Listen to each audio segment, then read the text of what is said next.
I don't know if you guys have listened to Howard Marks recently did a podcast with William Green, and something he said, well, something William said during the interview kind of caught my ear. He was having dinner with Nick Sleep, who ran that Nubank fund for all those years, and very conservative investor, was famous for not doing things. And his advice to William was, don't fiddle. If it's not broke, don't fiddle. And he said it in a long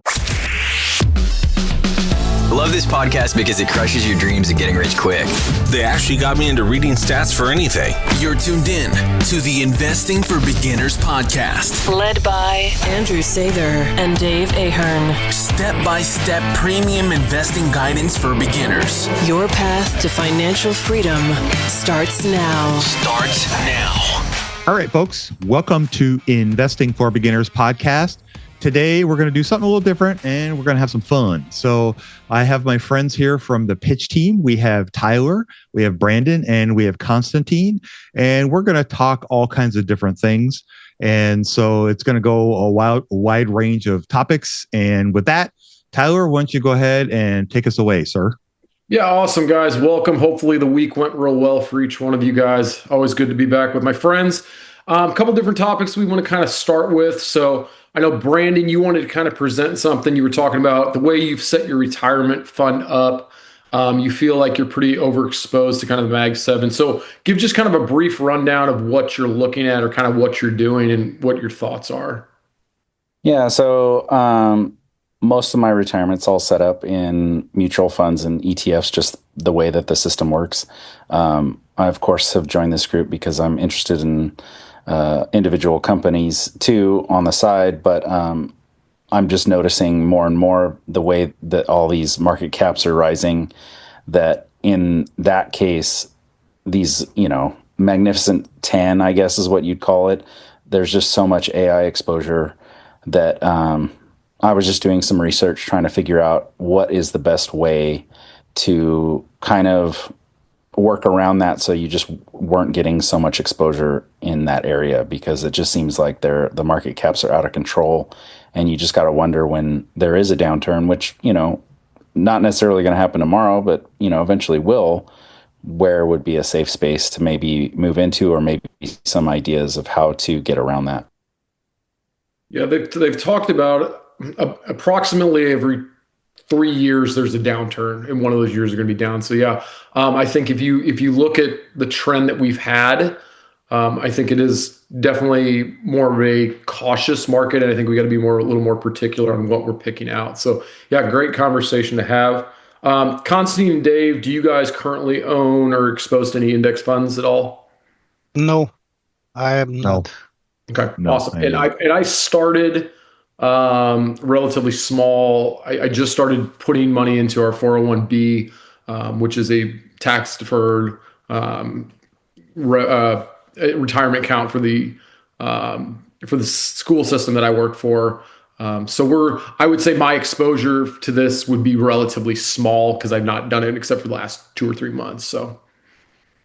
Yeah, what was interesting was that I found, a lot of people, there's kind of this term called climbing the wall of worry. And so the S&P, everybody's like, waiting for, it's like having the best description I heard was, it's like having a girlfriend you're going to break up with, and everybody's just waiting for it to happen. And that seemed like it was the best description, because it does feel like everybody is waiting for the other foot to drop, and that this is going to come. But yet we've got all these reports coming in of all these earnings that are great, and that you would think that the stock price would shoot up from there, and everybody's like, nah, that's too good to be true, and then it doesn't happen.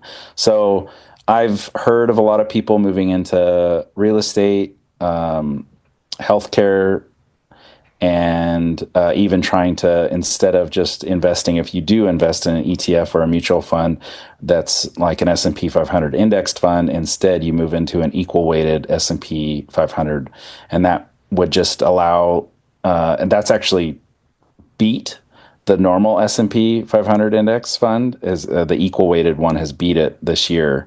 And so I don't know, that was just an interesting idea. Not necessarily something I'm pondering it. It doesn't mean that I'm going to do it, but it was an interesting way of kind of downgrading exposure to AI and moving into something that might be a little bit more secure. Doing this, obviously, you could leave money on the table, but you could also save your butt, and it could be worthwhile. So it's kind of a I don't know I don't know how to feel about it because you could easily lose on the upside with the way the market's going. It just keeps going up and up and up. So I'm going to ask you two questions. The first question I'm going to propose to you is, if the market continues to trend up and you sell out, how are you going to feel? I mean, that's part of the decision making. So probably if I did make the move, I'd be fine with it because I knew that that was the path I chose. I actually have just recently, yesterday, I sold some QQQM just to get a little less exposure to the NASDAQ 100. I ended up moving it into some more international fund that I already own some of. And I just figured part of that, Dave, actually, I found out that the fund that I own, the SK Hynix actually joined that fund. And Oh, so did they really? yeah, so instead of having to go through that other fund that I found that was mostly all Korean companies, the one I already owned, which is great because I'm looking to consolidate anyways, I had that in it, and it was kind of like a little sparkle in my eye, and I said, "Oh, okay, why don't we just do that?" So I know that Awesome. company was hard to look up and like figure out, but at least I know that if it's in a developed world, fund, then at least I'll get a little exposure to it, but it's not like it's unsafe. So, yeah. Awesome. That's awesome. What was the name of that fund? Writing it down. The one that I've been buying is SPDW, which is Spider's developed world. It's a foreign fund, but yeah, Yeah. a good way to kind of get some international exposure without, having to worry too much about an individual company, especially in some of these, countries that it's hard to find information on them. Yeah, and my next question comes in is: are you looking for EFTs? Are you looking for individual stocks? How are you going to distribute the money? Because I think it's always the question of it's, and I think you've answered the question for you. If you're okay with it trending up, then and this keeps you sleeping better at night. You're like, you know what? I profited. I feel better. If I shift it to something, I feel more confident. Then I think selling would definitely be, again, if that's the decision that you make. To me, it seems like you're leaning towards that, and you'd feel comfortable doing that. Yeah, I mean, ultimately, I have, two separate accounts, and one of which is like 60% of it is QQQM. I've held that for, I don't know, like 20 years. Mm-hmm. So the thing is, I've just never sold out of it, and it's done great for me. But now it's like starting to think, okay, I survived 2008. I survived all these, downturns. I just never even paid attention to that stuff, which probably made me a better investor. But at this point in time, I know probably too much, and now I'm starting to fiddle with it, and I'll probably regret it. But at the same time, if I did sell at the right time and then ended up, being more safe, then I'll have something to brag about. So, there's always that. Yeah, and I think looking long term, I definitely see your argument. Everything is, at least with what you're exposed to, it is running a little hot right now. Now it could continue to trend up for the next 2 or 3 years, and there's a lot of companies that are investing in a lot of money in AI. But again, it's also, if you didn't touch it till now and it's continued to go well, what makes you feel like in the next 5 to 10 years? Because again, if you're thinking long term, which is what we're hopefully looking at, why will these not still continue to perform? Maybe not at the same rate, but will still do well over the long term. Well, and that's kind of the thing you have to weigh, right? So, like, the thing is it feels like we've had some downturns already, especially like with the tariffs this year. That was a big downturn, and then it came right back. So, also, I think these big events that have happened in the past, they may have taken quite a while to come back. But even like COVID, the market came back screaming compared to what everything else. And so it just makes me wonder too, like, okay, so yeah, things might, fall apart with all these circular deals that are going on in AI, and the math just doesn't math with a lot of the Sam Altman stuff. You're just like, wait, you make how much money, and how much money have you designated for investment? Like, are you printing money now? Like, it doesn't make any sense. And in that case, like, I don't know. It's just one of those things where it's like, this could just continue to go on, because I do definitely think we're sort of overlooking what can happen with AI, and it hasn't kind of found its way into every little business yet, and I think it's going to. And that really, begs the question, okay, so this is the start. It doesn't necessarily mean that it's going to explode right now, and it could take years. It could take 5 years for this to happen. So yeah, I mean, it's mostly about portfolio allocation, and like trying to wrap my head around that, instead of, what I had been doing, which was just like, well, I know I got to put money in, so I might as well just do it. Yeah, and I think, to me, if you feel better sleeping at night if selling this and saying I profited, I'm more concerned about the downturn than I am concerned about the upside, then I think you're okay. The other question would be, again, always, what are you going to do with the money once you get it? And that would be the next determination, is don't sell just because you're like, again, I guess you can still sell if you're like, hey, I feel comfortable doing this, and this just is where I want to be. But have that exit plan, and know, once you do this, then this is my next plan. And it may just be sitting on cash. You want to sit on the sidelines. You want to put it in a safer, low risk environment and say, hey, you know what? I really want to see how this is going to play out for the next couple years, and I'm okay with making 3% or 3.5% or whatever on treasury bonds or in a high yield savings account. And that makes you feel better that when the market pulls back, you've got that capital to deploy, and you've got ideas. But that would be the next challenge, is what are you going to do with it once you get it? Is look at that next step. If we do have a 20% downturn, and I still think when we talk about downturns, I don't really think, I've not lived through a downturn. I've lived through a hiccup here and there, but I look at the downturns as really like the great financial crisis and the bubble. When you talked, I mean, stocks just got severed.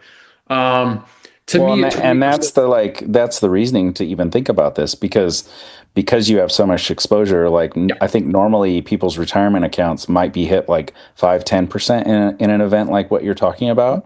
But in this case, because it's indexed and there's just so much exposure to these AI companies, like your portfolio is going to get hit hard, like 20, 30, 40%. Like, I don't know. And it could, but also it just means that, the way things have been, we could also see a big turnaround, and it could happen very quickly. So I'm not the type of person that buys, I tend to buy, here and there. I'm always trying to like put money into the system. I am not one to normally sell very often.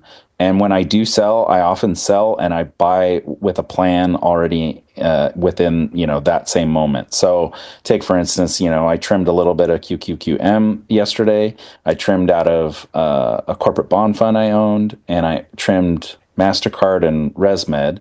And then I went right in and bought SPDW, that international fund, because I just was like, you know what, the money's equal right now and it makes sense. And like, I'm not going to wait, and I'm not going to try and time the market. Like, that's not going to work either. So I just know, like, when I make moves, I tend to do that, like a sell and a buy right away. And I don't think it has to be immediately or whatever, but I also think, like, what you're telling me, you've got a past history. Now, past history is not going to always determine the future, but you've got a past history of making moves that you feel comfortable with, and moves that you have ultimately felt good about, which is where you want to be, which ultimately, again, that's what your portfolio wants to be. It's a reflection of you, whatever that might be, and being able to take that piece of it. So, I'm comfortable. I'm definitely a conservative person. I definitely follow the rule of Warren Buffett with don't lose money, and then the second rule is don't forget rule number one. I have not lost money yet. I just have a hard time selling positions that are losers. I know that that's coming up and is probably in my future. But as far as right now, I have not. So I'm always looking for upside in whatever move I'm making. And it's always like thoughtful and I think conservative because I know how long it took me to, accumulate that money. And it's all about compounding and I don't want it to go to waste. And that's the right way. And that's the right way to think about it. And I think, all the questions that you're asking about what's going on in the portfolio and stuff, I think something else to consider, we're all roughly, well, I say roughly, I'm the oldest person in the room. So the one caveat to all this is if you're 25 and you're worried about the market taking a turn and you own, Google and Amazon, yeah, they're going to get hurt if there is a downturn because of their AI exposure.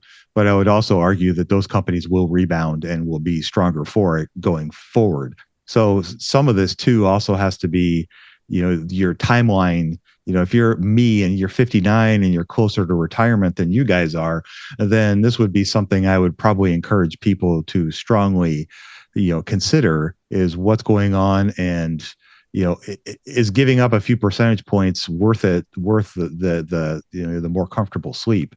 And I think in a lot of cases it probably is, depending on what your risk tolerance is. And to me, it sounds this is hitting at your risk tolerance. And so I think that's why you need to make changes because it's affecting you. Well, and of course, like I talked about 2008 and a couple of those other times when things have dipped, and the reason why I didn't make any moves was because I didn't have the knowledge to. And at this point in time, now I have the knowledge, but also I have gotten older, so my timeline has shortened. So that, is definitely one of the reasons why I'm thinking about this. Knowledge can be a curse, right? 100%. Yeah, I don't know if you guys have listened to Howard Marks recently did a podcast with William Green. I think it was released earlier this week, and something William said during the interview kind of caught my ear, and it kind of pertains to this, but it kind of doesn't. But I thought it was really good advice. He was having dinner with oh gosh, I can see his face, Nick Sleep, who ran that Nomad fund for all those years, and very conservative investor, was famous for not doing things. And his advice to William was, don't fiddle. If it's not broke, don't fiddle. And he said in the long run, it'll work out. And so I think, again, going back to, the time horizon, how, depending on where you are in your time horizon for investing, I think that should have a bearing on it too. Yeah, for sure. And I think, like you said, Dave, if you're close to retirement, it's got to look a little different because if there is a downturn and we sit in a downturn for 2 or 3 years or 4 years, that can drastically impact somebody's retirement. And that's what we've always talked about, like how each of our journeys are a little individual. And like, because I'm in this public school system, and if I'm lucky enough to retire from the public school system, I will receive a pension, which is a pretty good retirement bonus there, which makes my portfolio and risk tolerance different than what it would be for Constantine and Brandon and yourself. So, well, and always the Constantine's got that interesting Beyond thing. Meat money too, so I mean, he's all good. he said, Yeah. Also, the interesting thing to think about is even when you do get to retirement, though, you don't need all the money. nope. So, I think that a lot of the worry is that there's going to be a downturn right when people are going to retire. But at the same time, like you're only going to be pulling and maybe losing a little bit of money, depending on how much money you need to pull. So I always kind of find a little bit of comfort in that, knowing that like, there's not necessarily a finish line. You can still have time to compound even when you are retired. Yeah, your hope is that you retire and you've still got a handful of years left and you can live those as your best year, and you don't want it all to, again, you did put it in different, more safer, maybe investments or less risky or less volatile retire, I guess, assets.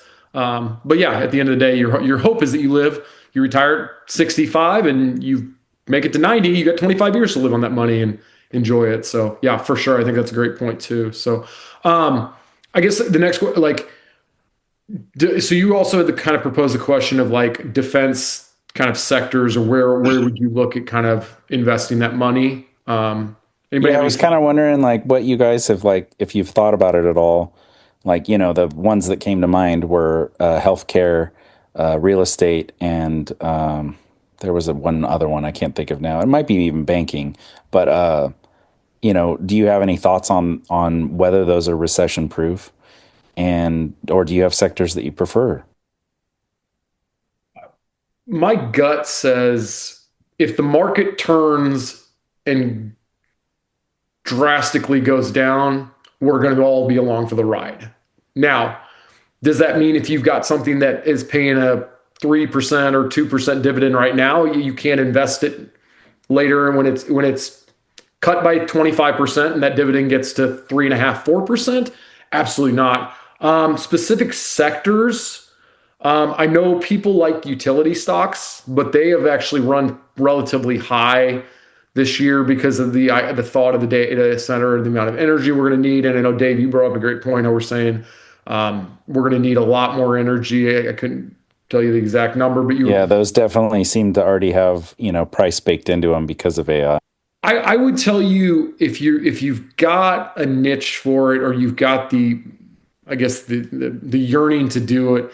Energy stocks have been beaten down pretty badly over the last handful of years, at least over the last year and a half.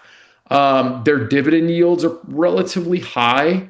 The biggest, hardest thing about the energy stocks are how do you find a top performer in there? Because they are more difficult to find. Several of them will pay more of a fixed dividend as well, and then give kind of a additional dividend on top of them. Do you But find if a lot of M&A happening with them? And so the thing is like you just never know when one's going to pop because they just keep absorbing each other. You can, but if you look at like more of the major players, Chevron, I mean that it's a well-established, huge company. It's got a ton of cash. It's sitting in a good place. Like if you're looking for more of those bigger plays, and I think Chevron, I can't tell you exactly. I know at one time it was paying a relatively high dividend. I think it was almost around 4%. Um, those are going to be good. Healthcare to me has pulled back a little bit, so it's gotten because of certain things that have happened. So Yeah, they're there's a lot of stuff happening with not quite as the appealing to me. administration and whether Yeah. things get approved. It's kind of iffy, but I still think that those are easily seekable things that you can Mhm. find as long as you find a good strong company. Yeah. They're gonna last the whole administration and what the decisions that they're making on what And the all the stuff is going to be. and we shouldn't invest just for administration. I mean, if we look at like, I think somebody made a great point, and I can't quote this exactly, but I thought it was something like energy did really, really, really well during the Biden administration, which was funny because the Biden administration was totally anti oil and all that. But it did really, really well, and it's not done quite like nearly as well in the Trump administration. So it's like sometimes again, if we're just investing for the short term and we're saying, oh, I'm going to get some kick up one way or kick her up another way. Brandon, I know you and I have talked a lot about the defensive stocks and kind of those. Like I don't want to invest in a company just because I'm like, oh, well, the Trump administration tends to be pro-military, so he's going to invest a lot of money in the military, and I'm going to make a whole lot of money. I think that's again, find the best companies, find companies that are going to grow.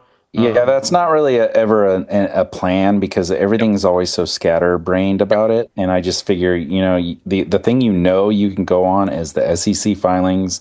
You can do your research on the company and what decisions are made. Yeah. Politically, that's just something that you can't account for. And I would never lean heavily on an investment based on, my idea of what the administration prefers. Yeah. It's just not a smart way to do it. Yeah, and I like the real estate sector. I think that's another sector that's underperformed a whole lot over the last handful of years. Um, I would go in with the idea that if you look at something like realty income, and I mean we talked a little bit about that, like EPR, assume that you're going to make the dividend, and you may not make growth beyond that because if the market does a correction, or I kind of hate the word correction anyway because the market just is inevitably moving one direction. But the idea is if it does move the regression, I guess, would be to where we are right now. You're going to make a pretty decent percentage or a decent dividend, and that may be good enough. Like the whole market, the S&P 500 may only make 3%, or it may go negative for the next year, and you're making 5.5% as the dividend on something like realty income. Yeah. My two that I'm kind of like was insurance and real estate. And the Yeah, two that I was like mostly have on my radar for when maybe, something happens with price that makes sense and it clicks would be Chubb, and it yep, would also be the VICI. yep, The VICI just seem like a bulletproof way of doing it. Those casinos are going to be around. They're not yep. going to go under. And, it's somewhat like investing in nicotine, it's like Hmm. it's an addictive thing that humans have. They like to go to Vegas and spend money, and those places make money hand over fist, even when Yep. it's a downturn. So people want to get away and forget their hardships, and that's definitely one way to do it. So Well, and I think it's perfect because I was having a conversation with a friend that was he does the FanDuel stuff, and it just came to Missouri, and it's I think it was FanDuel or whatever. We passed the betting, and I'm not a sports bettor. I played sports. There's no way I would bet on that. To each of their own, though. I just think it's too inconsistent. You're betting on too many factors. But again, to each of their own. If that's your cup of tea, you're welcome to do that. But I think for me, we were talking. He was adamant. He's like, I just don't. I think like you're just people can ruin themselves and blah blah blah. And I just kind of looked at him. I said, yeah, but you can do that with anything. Like Bitcoin goes around 24 hours a day. There's no telling that Dave doesn't decide to invest a lot of money in Bitcoin. Constantine doesn't decide to go to the casino and drop a bunch on a blackjack game. Like we can't stop people from making bad decisions. We can't watch my investment drop 35%, me freak out and then go, I'm selling. Like there's no one really to stop me on those things. So again, the casinos are going to be there, and the people that are going to do them, hopefully people can be responsible with it. It's kind of, I've always said like the beer commercials. And if anyone's out there listening to this, that's a Budweiser rep, I apologize, but your goal is not to have anybody drink and drink two drinks and be done. The more we drink, the more bad decisions we're going to make, the more we buy. And it's like anything else. So what do you guys think of the different, like if you, like when I think of defensive stocks, like a company like Walmart certainly comes very high to the mind. Well, what would you guys think about the difference between Walmart and Amazon? Now, Amazon certainly has way more AI exposure with AWS than Walmart does, but the flip side of that is they have a nice tidy sum of money wrapped up in their infrastructure and their retail. So, which to you, if you look at what happened during COVID, like let's go around the room, like which of those two do you think you would choose? Walmart. Constantine? Yeah, Walmart too. Yeah, because Walmart. anyway, they have like almost like 22% growth this year. So this is one of the top performers on what is the consumer service. And I might go Amazon. I just think Walmart has run hot, and to credit what they're executing and what they're doing. I just think if I look down the line for the next 5 to 10 years, and if Amazon has a pullback and drops 35%, great, it's on sale. I've got it for even cheaper.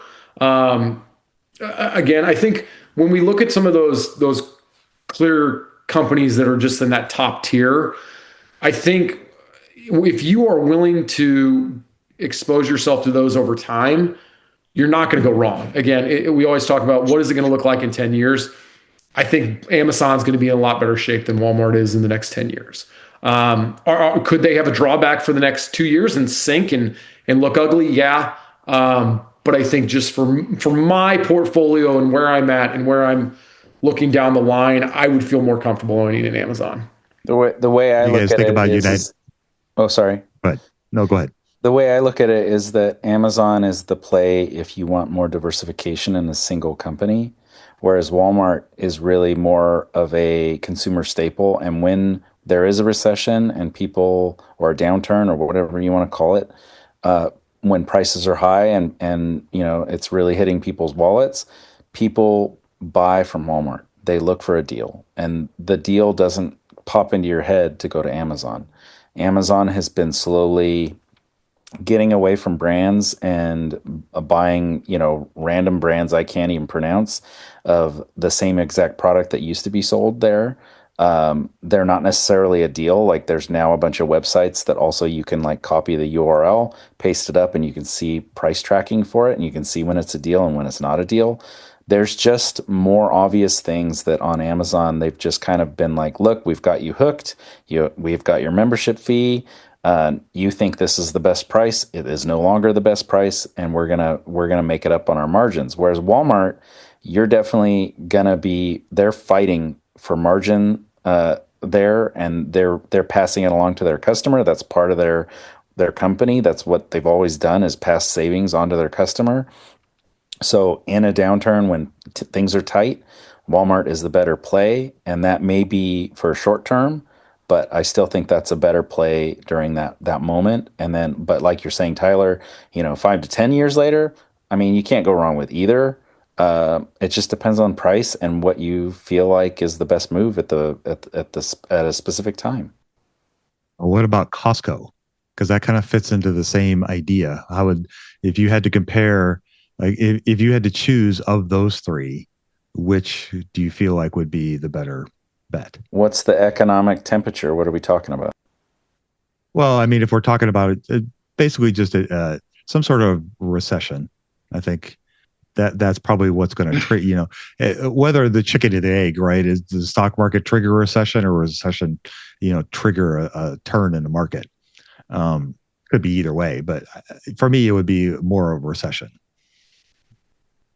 I guess I'd still go Walmart, just because the hurdle for Costco is going to be much higher. For a membership fee, you probably definitely find value there, but you're also buying name brand things. You're not buying store brand unless it's Kirkland. So I would still say when something like that hits, I think people's minds go to Walmart. They go for looking for something that's cheaper that they can get, and maybe they're buying an off brand from what they normally buy. And anyway, it's all about the money, because like in a downturn, your amount of money will gonna diminish. So when you go over there, you're gonna have everything, and you're gonna say, okay, I need this, and only one package. I don't need 5 packages of cheese or whatever is like on Costco. So you're gonna look over the money and you spend it wisely. Yeah, and I can't comment a whole lot. We've got a Costco, but it's about 15 miles the direction. We use Sam's Club, so I guess that's related to Walmart. When we do it, I know Walmart, again, the delivery system and the job they've done with that has been really, really efficient. That's one thing that we use. It saves my wife the time. You always look at it, and it's like anything else we were talking about. Why my brother pays somebody to mow his lawn. It's not because he's not capable of doing it. And so my wife can go pick up groceries, but it saves her the hour and a half every single week. And we say that's well worth the time, even if there's a little hiccup here and there, which there are. And Walmart has done a fabulous job, I think, executing that. So to me, I think Costco is, again, pulled back a little bit in price.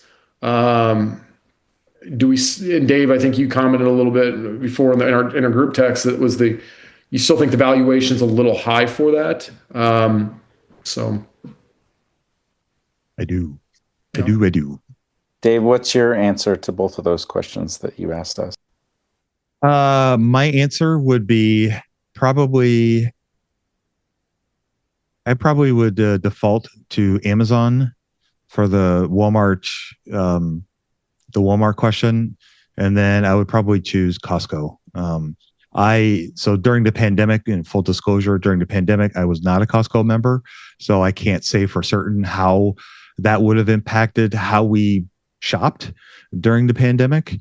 I know that the way that Walmart did it with their drive up, the being able to order online and then have somebody bring it to your car so you didn't have to go into the store was, in hindsight, it probably was much ado about not a lot, but at the time it was terrifying. And so having that ability was, a godsend. And I know that Costco did not have the capability to do that, neither did Amazon. So that certainly set them apart in that respect. And so that's where we did 99.5% of our shopping was at, Walmart during that period.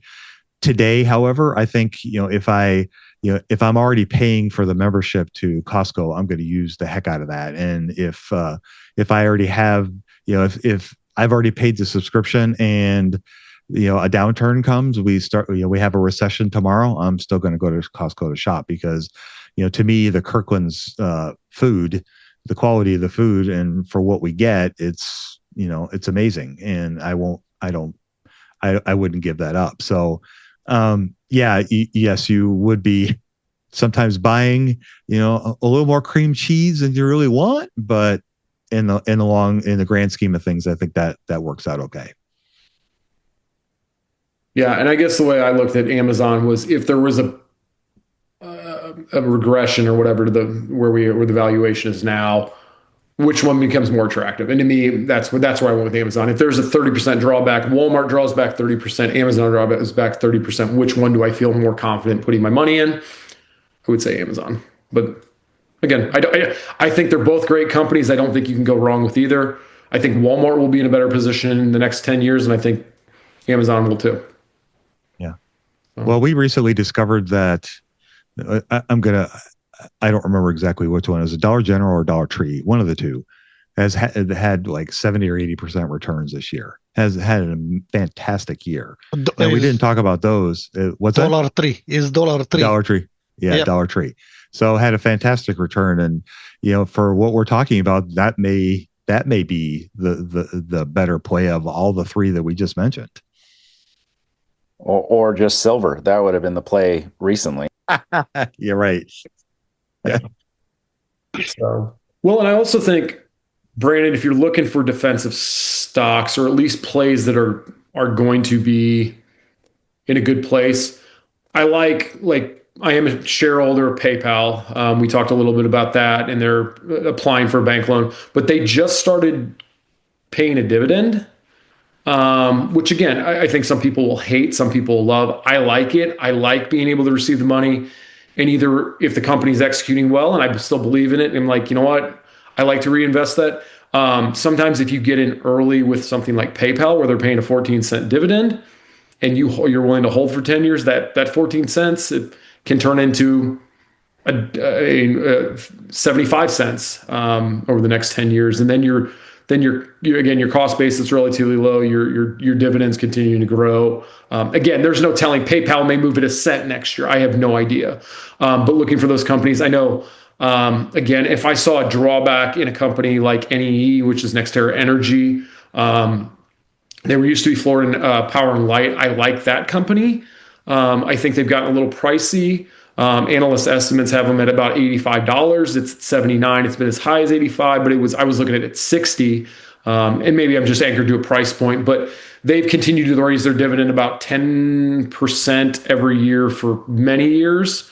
You can get in something like that if there was a drawdown in some of those utility companies, and then get in something that does continue to raise the dividend over time. Because again, the utilities tend to be real safe plays. They are one of those things that they're basically monopolies and people can't play with them, and they're not going anywhere. But I would look at too, and I would encourage you, you can look at like water utilities as well, or decent ones that tend to be more safe plays. But again, I would also look at and just be cautious of this too. If you look at like states like California, they do have a little more regulations in their utility companies. Again, and unfortunately, the one out of Hawaii, I can't draw my name right now, but Hawaii Electric. Thank you. I was like, Hawaiian Electric. That's what I was going to say. Yeah, they had a hiccup, bad deal, and the stock maybe bottomed out. I have no idea what's done over the last couple of years or whenever that actually occurred, but it drew the stock down. The dividend went away. So some of those places that are a little less friendly to companies could be a little more regulatory. So just be aware of that as well. The dividend is always interesting because, oftentimes I'm skeptical as well, because you're just like, well, why is this high? Like, is this just a ploy for more investment from investors to get the dividend, but it's not really a stable company? And I'm always like, yeah, sure, I love dividends, but at the same time, I'm always like, what is this really about? Like, how long have you paid it? When's this going to stop? So, And I would encourage you, because I like dividends. I tend to be a dividend stock investor. It's probably just my novice ability, but I like being able to, again, if I'm investing in Brandon's company and he's executing it all cylinders, I can reinvest that dividend. If all of a sudden the thesis may be breaking, I'm still going to receive that dividend at least for this time, and then I can put it in Dave's company, whatever that may be. So it's kind of a reward for me. But again, I think there's a combination of both. But there's a lot of things you can look at when you're looking at dividends. You can look at how are they paying for those dividends? What is the amount of debt the company's taking on? Like, how close is that payout ratio? Again, it's a little different with REITs because they are paying out about 90%. They're required to pay out at least 90% of their dividends. But if you have a company that is a dividend payer and they are paying it with an absorbent amount of money and they paid it for 165% for long periods of time, unfortunately, that's not going to carry on forever. So looking at that stuff and looking at some of those like dividend kings or dividend aristocrats are good ways to do it, because they're going to do everything they can to make sure that they continue to pay that dividend. Like I said, Chevron, I believe, is a dividend, at least a dividend aristocrat. It's continued to raise its dividend. It's continued to raise it at a pretty decent percent. one of the first ETFs that I started this whole investing journey in was NOBL. Okay, yeah. Which is definitely an expensive ETF, but that was definitely something that attracted me, that it was, you're getting a dividend and you're definitely safe. Those companies aren't going around and dying necessarily. So that I was happy about. But once I learned more, I quickly sold out of that and put it to better use, I think. But have any of you stopped the drip when you've sort of lost a little bit of conviction on one of your companies and decided that you were just going to take the cash to move it into something else? Just sold the business. If I lost conviction in the company, why, if I've lost conviction in the business, why would I just keep it for the dividend? I guess that would be the first move before you've got your price. That's kind of the way I'm thinking about it. Like, you'd be like, okay, well, I don't need to have this drip anymore. This is on target. I'm going to sell it. And you're just waiting for your price to happen. Well, and I think sometimes if the position gets big, or it's a bigger position, like I've got quite a bit of money in realty income. Again, with being a teacher and receiving a pension, I just got to be not stupid enough to lose a bunch of money and watch something that, again, continues to pay 5.5%. But it is a bigger position. So what I've done is I've started to liquidate that dividend that it's paying each month, and I put it in EPR or VICI. To just, again, back. So I'm just reinvesting into the smaller positions that could continue to build as well. So yeah, you could definitely use it as a way of portfolio allocation as well. Like, if you just don't want a position to outgrow itself, that's easy to do too. But I haven't really gotten to a point where I needed that, because all my money is in bigger ETFs or mutual funds. So it's hard to. And I also think a good way to look at it too is if again, Constantine, we've had this conversation about looking at maybe some little more risky growth stocks. That's not a bad idea to just say, hey, you know what, I'm going to dump, I don't know, $10,000, $15,000 as a high yield savings account in realty income. I'm going to make that $60 to $75 a month, and I'm going to put it in something a little riskier, because at the end of the day, it's really not my money, and it's a way that you can play without maybe burning your own money. Again, you are burning your own money because it is given to you, but ultimately you may feel a little like, hey, not only am I investing just a little bit, I'm doing it over a longer period of time. So again, I really just think it boils down to your own comfort level and what you're trying to do. So. Yeah, for sure. Yeah, I like the idea of Brandon kind of threw out insurance companies. Shouldn't be any surprise to anybody that's listened to the podcast for any length of time that I like insurance companies. I think those can be fantastic investments, especially if you find the right ones. And that's a big reason why I've invested in Berkshire, is because they have two of the better ones under their umbrella.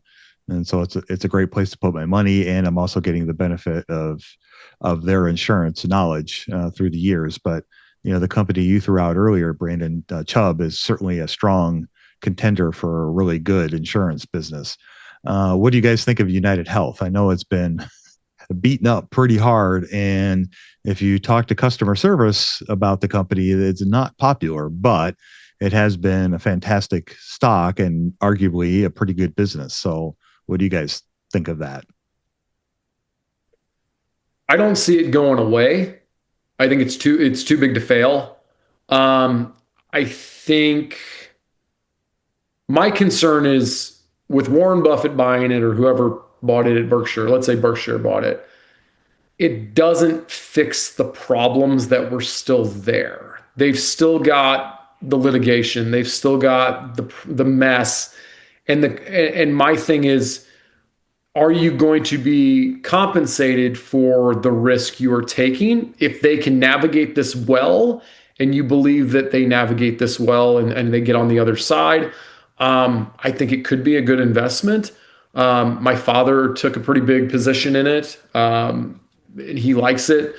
He's also 82 years old and in a little different position than I am. But he bought at the right time, and then Berkshire bought, and it looks pretty right now.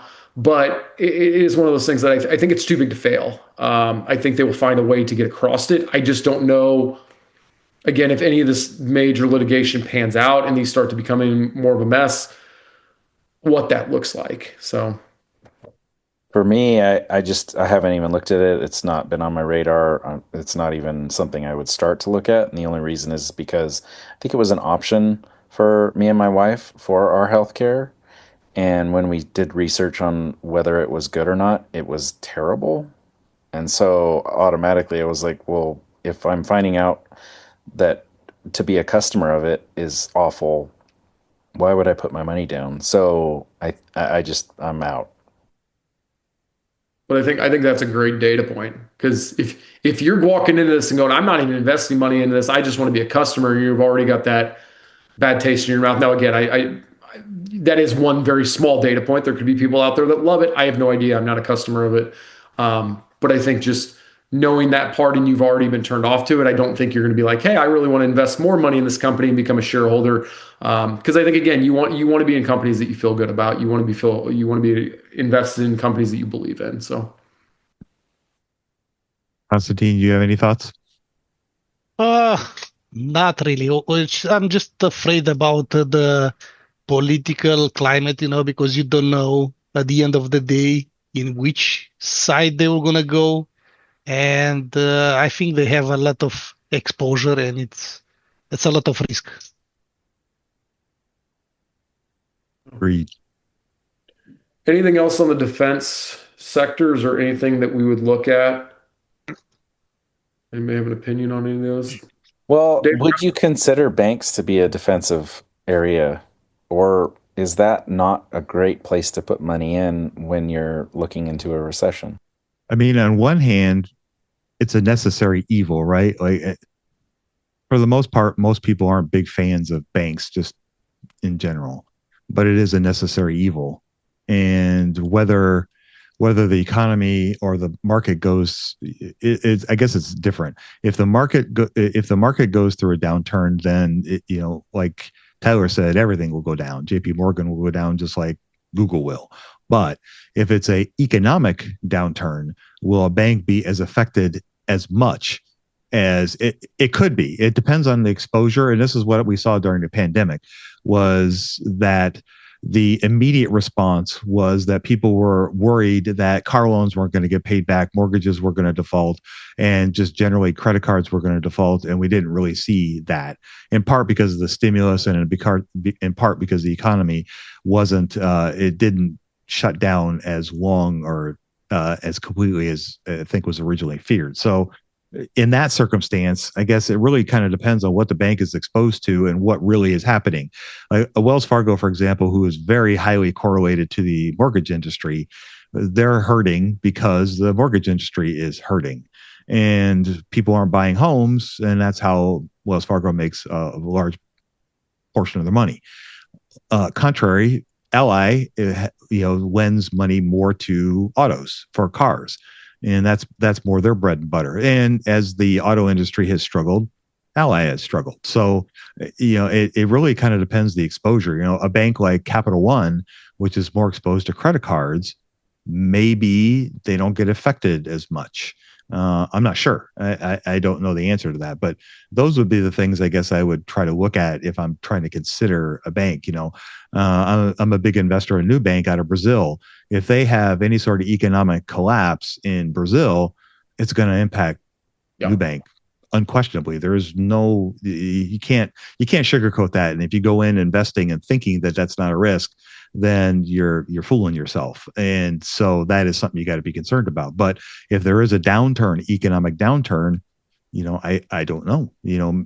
If you don't think the bank is going to be permanently harmed, then it could be a really good place to put your money if you expect it to turn around at some point. But if if it's going to be a longer term economic downturn, then it could be a harder place to put your money. Yeah, it's hard because it's hard to wrap your head around it, because if the major part of the bank is the inflow and outflow of the thing that people are lacking, it makes it hard to be like, okay, this is a go. Let's buy, whatever, Chase or whatever. I just didn't. I don't know. I really don't know whether it's really all that recession proof. Like you said, it depends on the bank. There are all kinds of different banks to invest in, but even still, when you choose something big like Capital One or whatever, I don't know. I mean, does everybody turn to their credit cards because they don't have a cash in their wallet? Maybe. Right. Is that a good thing or a bad thing for the bank? Well, I don't know. In the short term, it's a good thing, but if people are defaulting 90 days later, then it's a bad thing. So it really depends on how that plays out. I guess to me, insurance companies, if you're looking at financials, insurance companies would probably be a safer bet, because we all need life insurance. We all need car insurance. We all need health insurance. Those things are not going away. And so as much as we all hate them and complain about spending too much on them, it's still a necessary evil. And so Progressive is not going away. So that to me would be, I guess, a safer play. Well, and as you say, I think the banks are a harder, too hard pile in that case. So I would just rather go into an insurance company then, because I can understand that. And what about the government thinks they are too big to fail and they get bailouts and that stuff? Right. Yeah. That'll have an impact for sure. We will definitely see more systemic banks, the big four, Citibank, US Bank, JP Morgan, and Wells Fargo. They will definitely be propped up in any way, shape, or form they can. But I think smaller banks, particularly more regional banks, they're going to be, if they struggle, they're going to be in trouble. Insurance and businesses too, they're going to prop up, they're going to prop up Progressive or Allstate or United Health, because they have to, because they're systemic to our business, to our lives, and they can't have those fail. Whereas Bear Stearns, I don't think at the time was really a systemically important bank, and that's why they let it fail. Whereas they would never have let JP Morgan go under, ever. Yeah, and I think the regional banks are honestly a good place to play if there is a drawback, because their dividends tend to be pretty high. You're going to have to find some of those clear leaders in those regional banks, because you absorb a lot of risk when you're dealing with stuff like that. But there's several of them that, again, if there is a drawback, I know I'll be attracted to in the banking sector, because I like the banks. I think they're big. I think they're hard to, even in the regional sector. So. Should we compare Nubank to PayPal, since we brought up both of those, and see which one's the nicer of the two? Yeah, absolutely. I think that's for those that don't know, PayPal has applied for kind of a bank loan, which is, again, I think the CEO, Dave, you're going to have to Kraus. Alex Chris, I believe. Thank you. Alex Chris is the CEO, and he's making some moves. Dave, what are your thoughts on it? For PayPal, do you think it's a good move? Do you think it's a beneficial move? Do you think? I think there's a few things going on. So first of all, full disclosure, I am also a bag holder of PayPal. So I do own 1% of it. So and I think he's doing the right and prudent things. And I think part of what is the disconnect between what he's trying to do and maybe what the market is seeing is that I think people are still hanging on to PayPal being a growth stock, being a 20-25% revenue growth consistently year after year. And I think those days are behind it. And I think he knows that. And I think he's wisely moving it to more of a air quote mature type of business idea where he's buying back a ton of shares. He started to paying a dividend. They applied for a banking license, which will allow them to start giving out loans. They'll be able to carry credit card loans on their balance sheet. They'll be able to start handing out loans for people. Maybe they get into car loans, who knows? And that is unquestionably that's a really good place for them to make money. It also, I think, helps diversify a little bit away from the PayPal button. I've always been, I guess at first I was pretty bullish on that, but now I'm a little more skeptical on the importance of the PayPal button. I frankly have never ever used it, and I have a PayPal account. I'm a PayPal shareholder. I have never used the PayPal button to buy a single thing ever, and I'm hard pressed to find anybody in my circle of knowledge. Okay, one. And you're going on what, 100? So I mean, you may not even have a credit card yet, right? Yeah, exactly. Exactly. Still trading in beads. Exactly. You guys paying in change at the cash register. Yeah, exactly. I bagged a deer the other day and I was selling the antlers to this guy. It worked out great. So I think he's doing some really smart things. I just don't think the market has recognized it yet. And whether or not that is what I want to invest in, I guess I'm kind of on the fence on that. Yeah, and full disclosure too, I am a PayPal investor, or I guess a shareholder as well. But my cost basis, I would imagine, is a lot different than Dave's. So we probably got a little different tastes on what's going on. But I agree with you. I think it looks more like a mature company, and I don't think that's a wrong thing. I just think when you're talking the price of what it was going for several years ago, like, it's not there anymore. So I think it's going to start to level itself out a little more to what that looks like. But yeah, I think it's a good move. I think it's an interesting move. I've been impressed with what he's doing.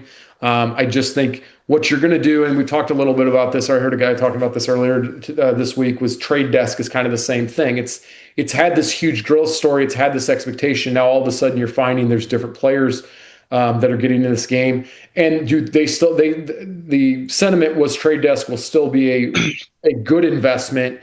It just may not be the growth story that it wanted to, and you're going to see a lot of these investors that have gotten in with the idea that it's going to be this growth story, and I think PayPal's kind of the same thing, will start to leave, and you're going to have just a mature base that says, we understand what we own, we like the direction, we know that the stock isn't going to fly up, but we're going to be a steady growth company that returns X amount for shareholders. And I think those can be great companies, especially depending on what kind of company you're looking at and the price you buy. Yeah, it's definitely interesting because I just did a quick little search. And so basically, PayPal's going to be the more stable, more diversified, pick. If you're looking for something with higher growth, higher risk, then Nubank would be the one. They are just inherently different. I mean, I know that PayPal has applied for a bank charter, but it's just it's hard to say. It's interesting to see how Nubank is just much more efficient than PayPal is, and but I don't know. I've never really compared these two before. They're not really the same thing, but they are. So it's definitely interesting, to try and talk about that. Well, I think what Alex Chris is doing really well at is he is looking to cut the fat from PayPal. Like they had their tentacles in 97 different things, and they only did a handful of them really, really well. But it was like, yeah, you know what? Let's take these really low gross profit margin businesses, and he's just cutting those. He's saying, no, you know what? They're not worth it. We're going to get really good at a handful of things, and we're going to be effective at that. And that's all we really care about, which again, I think in 5 to 10 years, you're going to look at PayPal and it's going to look like a very different company. But the hope is that it's a much more effective company. So, yeah, I think if you're looking at the difference between Nubank and PayPal, I think the several things probably you need to think about. So the first is kind of what Tyler was alluding to. PayPal is a far more mature business, and so the expectations for that have to be different than the expectations for Nubank. Nubank is still new. They've only been a public company for about 5 or 6 years, and they've only been in existence for 10. And so they're a much newer business, and what they're trying to do is vastly different than what PayPal is trying to do. And as a bank, they're also fundamentally different in how they make money. The vast majority of the money that Nubank makes is from lending, from credit cards. And so that's where the vast majority of their income comes from. And so they are trying to expand into different geographies. And there's been some chatter about the Nubank applying for a banking license here in the United States. And although they have not said this directly that I've heard, there is no indication that they're planning on going after JP Morgan or Bank of America. I think what they're really trying to do is try to appeal to the Latin American community that's here in the United States. Because, for example, if you have a Brazilian or somebody from Mexico that can bank at Nubank here in the United States and have family in Nubank in Mexico, how much easier is it to send money now to your brother or sister or your wife than having to go through Remitly, Wise, Wells Fargo, Western Union, any of those other, or even crypto, even any of those things. If you just literally go on your bank and transfer money on your bank and your app, there isn't anything easier. And with a very large population of Latin Americans here in the United States, it makes 100% sense to try to appeal to those. And it doesn't mean that someday they can't maybe try to go after some of the American, like gringos like me, go after me at some point. But I think that it's a pretty smart play. And everything they've done has always been fairly measured to begin with. So they're not really, even though they're a big growth story, they're not really an aggressive, go out there and go crazy, go nuts after everything, because they've been profitable for a long time. So it's a different beast, I guess is the best way of putting it. It definitely is. And the reason I think the biggest part of it is just the macro environment is different. Like the PayPal is just not going to be affected by some macro, sensitivity by any means, whereas Nubank will. So, yes. Plus, I don't know, is there a big difference when it's just you're dealing with a different currency at all, and how that could technically, I mean, they're only dealing with, the one or two because of the Mexico exposure, I guess. But right. Beyond that, like, I don't know, is the currency itself more unstable than the dollar? And so therefore your risk also comes with how stable the currency is? There is certainly some of that tied to it for sure, because there is some, the currencies in Latin America are more volatile than the dollar for sure. And if you just look at the relationship between Argentina and Brazil, it's fragile. And so the currency exchange is fragile. And similarly with Colombia and with Mexico. So there is certainly that. Brazil has one of the stronger economies in Latin America. And I say that hesitantly because it feels a little bit like it's balancing on like one skinny rock kind of thing. So it's not nearly as stable as the United States, obviously, but it is something to certainly be aware of. Now, PayPal has their own currency issues to deal with because they do a lot of business in Germany, for example. So the currency, it won't fluctuate as much as the reais to a dollar, but it's certainly the euro will fluctuate to the dollar. So it is something they do have to deal with. Maybe not as much as Nubank would. All right. So if you had to pick PayPal or Nubank, bet in the house, what are you putting it down on? Nubank. No question. Constantine, what do you think? Nubank too. I was a shareholder of the PayPal for a long, long time ago. and the Nubank looks a little bit better. If I'm betting the house, I'm going with PayPal because it's more mature. It's going to have less volatility. It's not going to most likely fail. Where if you're talking about my entire growth story, I think what Alex Chris is doing is he's making it into a mature company that people are going to feel more comfortable holding, as opposed to Nubank. If there's hiccups, I don't even know what Nubank's going for. I know at one time it was $16. My $18 a share could turn into $12 or $10 very, very quickly, and get some hiccup. But if you're talking about what am I going to put a decent sum of money in and I have a pretty good confident on the growth story, Nubank's definitely the choice you want to go with. So, Brandon, he's running some calculations again. Exactly. Got to use his DCF, right?